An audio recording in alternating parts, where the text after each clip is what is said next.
important.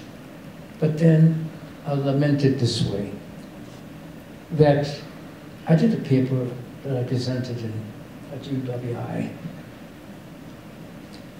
And at UWI, the question was framed in much the same way.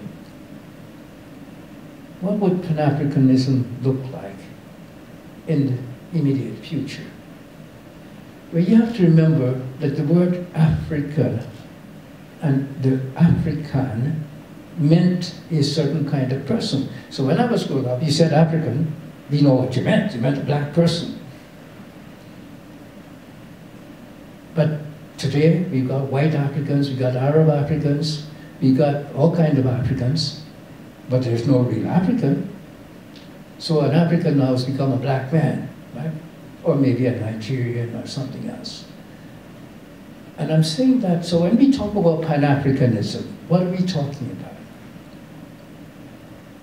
At a time when the world is on the verge of discovering other worlds and taking off from here and conquering space,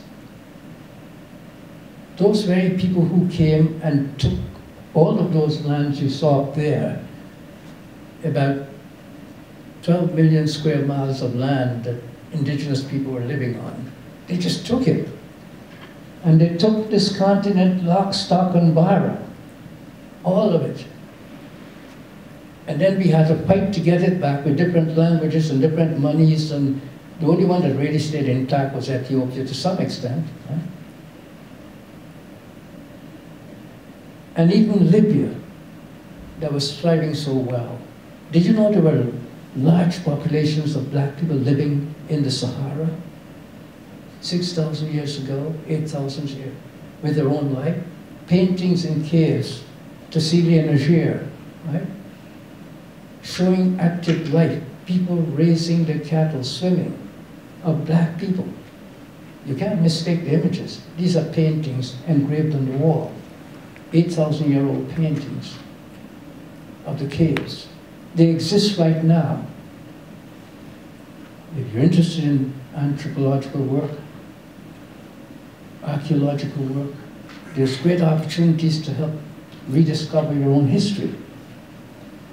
So this Pan-African concept of what would it look like, what Martha Tulabi had in mind isn't what it's going to be, I can tell you that. Because the first African in space is a white man. And you'll hear that being said. It's the only African in space. Right? And immediately you have no title, no identity, no sense of self, then you literally don't exist.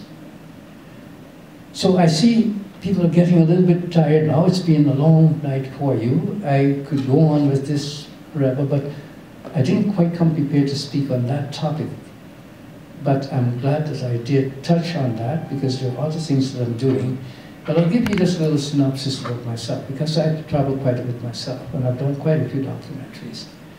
And I think when you move around and you travel the world and you see people in their locations, and you see changing populations over the length of time that I've seen people change from one to another. You're one race today, you become another one tomorrow. And so this is a fluid thing that keeps happening all the time. Right? But essentially, the fundamental issue for yourselves, as you try to discover yourselves and your own role in Canadian society, particularly in the sesquicentennial year, and that's where my focus is. As you try to understand your own role within the society,